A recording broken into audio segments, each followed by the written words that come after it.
So if you ever wanted to automate your homestead but just didn't really know where to start, or the systems that you could find didn't have the various features that you needed, well, I think I have an answer for you.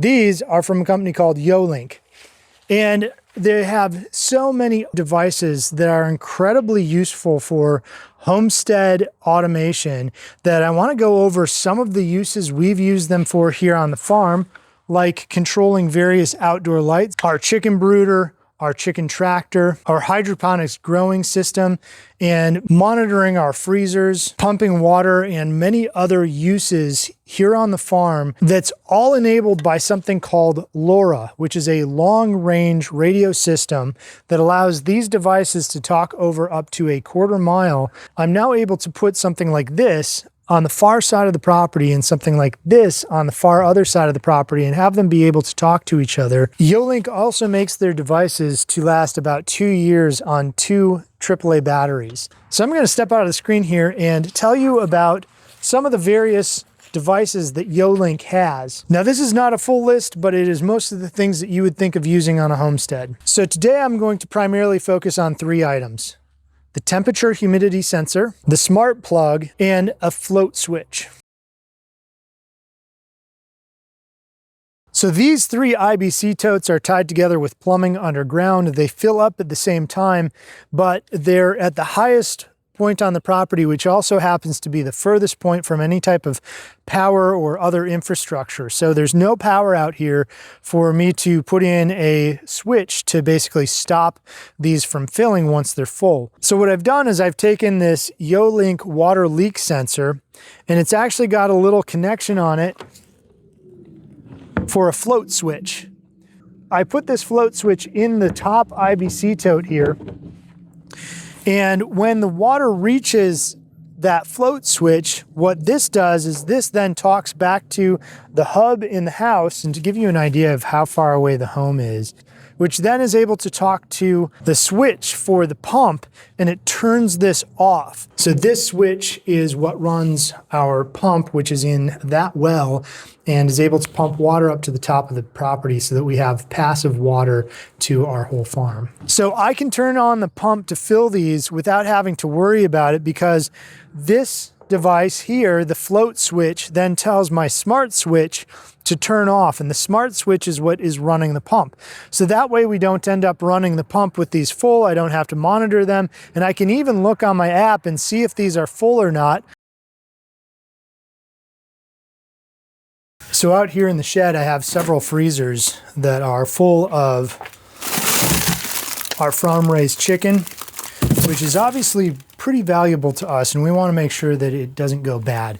So I can take one of these sensors, set it inside of the freezer, and then I can tell it if there is an event where it's above, let's say, 25 degrees inside this freezer. It will immediately send a notification to my phone so that I know something's wrong, whether it's power out or the freezer failed or something else. Now I'm able to get in here, move everything if I need to, or make sure that power is running to this unit to make sure that my chickens don't thaw out and get destroyed. So this is a very inexpensive insurance program.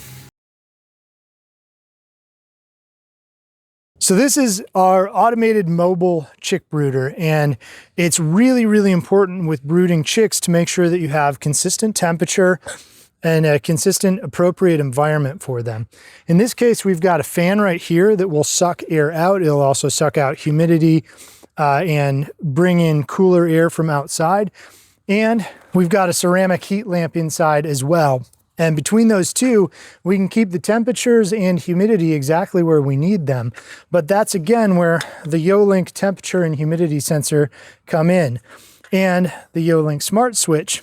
So now I can actually hook up my heat lamp and my fan to 2 different smart switches inside of this, with this being set inside so that we can constantly monitor it. So now if it gets too hot, we can turn on the fan. If the humidity gets too high, we can turn on the fan. We can set specific parameters for where that happens and where that fan then shuts off again. And the same for the ceramic heat lamp.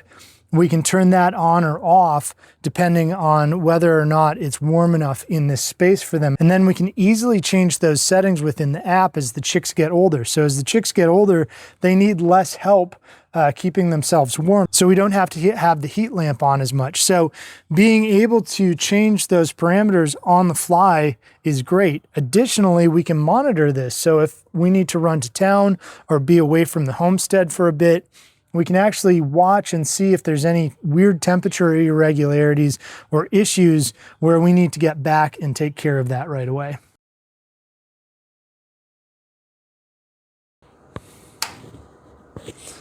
All right, so further down in here, we've got several things going on. This is our old root cellar. It's probably about 150 years old. And we grow various things in here. Right now I'm growing out some slips for our sweet potatoes in the spring. And I wanted to get a bit of a head start on that. We also have hydroponics over here. So there's lots of great advantages to me growing down here in the root cellar, and that largely being that we have a consistent temperature and we can grow really good cold weather things like lettuces really easily, especially in our hydroponic system. But one of the downsides is that it's very humid and moist down here. And so we have to run a dehumidifier to keep things at the right level. One of the issues I've found with dehumidifiers in a root cellar is that they tend to be inconsistent with their readings for the humidity. So what I can actually do is take this YoLink temperature and humidity sensor and use it to trigger the dehumidifier as opposed to allowing the dehumidifier to turn on and off when it wants to, which gives us a lot more control and a lot more ability to keep the humidity level right where I want it. Now, using the switch down here is amazing. I used to use those mechanical timers to turn the lights, like these lights, on and off for the grow lights. And now I can use a smart device to turn those lights on and off so that I can control exactly how long they're on, exactly when they go off, and I can actually control it to mimic the sunlight hours outside if I want to. So if I'm seed starting down here, I can mimic the sunlight hours so that when I go to harden those seedlings off, they're already used to the daylight time and I'm not shifting them at all. I can also use this to trigger a pump. So I've actually got a pump kind of behind the camera right now where I could use one of the float switches that I showed earlier to trigger a pump to pump water out. Because with an old root cellar, we get, in really hard rains, we actually get quite a bit of water on the floor in here. And so I've got a pump set up to pump water out, and I can actually use that float switch to tell the pump to turn on or off automatically without me having to do that. It also notifies us. Because of that, I can set it up to notify us when there is water down here so that it can be dealt with and checked on. Additionally, I can use the temperature control to turn on. I've got seedling heat mats underneath here. If it's too cold in the root cellar and we're trying to start seedlings, I can actually use this temperature sensor to turn on those heat maps. And then I can do other things like have it tell me if the temperature gets too low, because that may indicate that somebody left the door to the root cellar open, so I can have it send me a notification. I can even go as far as putting a float sensor in each of our hydroponic trays so that if the water level gets too low, it will notify us. So there are a ton of options with this YoLink system to monitor and control and switch when things should happen. And once those things are set up, the hub that these devices run off of will actually even do most of those actions when there's no internet connection, because the hub will store and locally communicate to all of these devices. So if I've set up triggers, it will continue to work on those triggers even if the internet is out. So I'm here in our chicken tractor where we raise out meat birds and we pull this through the field. This tractor is about 300 feet away from Wi-Fi, which would mean that most smart devices couldn't work in here, but it's absolutely no problem whatsoever for the YoLink temperature humidity sensor that I have right here. This could go much further than it would be off the property and still functional. And so this device here can trigger all kinds of things that are really useful for our chicken tractor. For example, if we're running chickens during the summer when it can get too hot, I can have it turn on a fan. So we've hung a box fan from the back here, and what I can do is if it reaches too high of a temperature, too high of humidity, whatever my setting is, I can have that turn on with a smart switch. Additionally, if it gets too cold, I can have the heat lamps and heat plate turn on when needed. And I can also set it so that if it gets above a certain threshold or below a certain threshold, I can have it send me notifications. I can do all of these things simultaneously instead of having to pick one or the other or have multiple sensors. One sensor can do all of those jobs, and then it's just within the app that I have to change those settings to set up those trigger points to turn a fan on, turn the heat lamps on, or send me a notification. So I can set all of those up in the app from one device.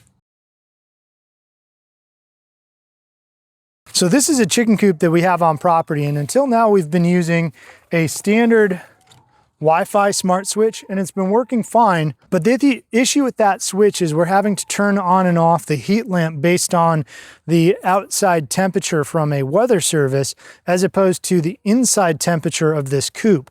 And so now I can set this inside and turn the heat lamp on and off based on what our chickens actually need as opposed to what the outside temperature is. And that way we're going to keep them from getting too warm or being too babied in the winter when they really don't need the heat lamp. Additionally, I can set it up to turn on a vent fan through the top to bring out moisture that might be in there if it's too humid. And I've even got an electric fence charger here that we really don't need on all the time, but it'd be nice to have on at night when we might have predators trying to get in. So I can also trigger timed events to happen at certain times of the day, or even program it to happen at sunset. So maybe at sunset, I have the fence charger turn on to keep these guys protected, whereas during the day, I may not have it on because we've got dogs kind of patrolling the property.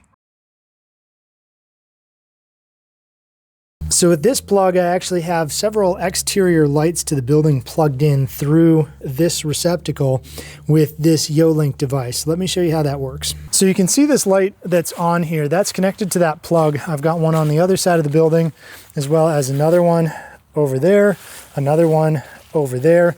All of these lights can be triggered independently or together, which gives me some really cool options for what I can do. So I can use them as security lights, where if I think something's going on, I can press one button, all of them can come on at once, and my entire yard gets lit up. I can also set them to go on at sunset and then go off at a certain time at night. So if I want to be able to be out doing different things on the farm, I'm then able to have lighting until I need it, but then it'll shut itself off as well. Something else I can do that I want to talk about in another video is I can use a motion sensor. That motion sensor gets tripped. That way, if somebody's coming into the property that I'm not expecting, I'll have an immediate not only warning of them being there, but I'll also have visibility across my entire property with just a simple motion sensor and a few lights hooked up this way. So as I'm sure you can imagine, the things that I've shown you are only a few of the things that you can do with a little bit of imagination. You can automate so many more things, and there's so many more devices that you can use from YoLink to do those automations. The big takeaway that I have on the given system is that it stands alone on a few different levels. One, it uses the long-range radio system called LoRa. Additionally, the fact that this system can work offline, so the automations that you set up will still work even when the internet is down, is a huge plus. If your internet goes down and you have your system set up to be automated, it's really a big deal to be able to have those systems continue to be automated even when the internet is down and systems are not otherwise working.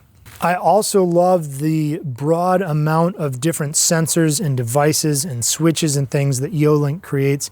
They seem to all be very well made and very well thought through, and there's such a huge variety that you can control just about anything. You can actually integrate with if this then that. So I can use these systems to tie to other smart systems that I might have or other people might have. So if you have something like an Amazon Alexa, which I personally refuse to put in my home, You can say, hey Alexa, turn on all outdoor lights, and all the outdoor floodlights come on.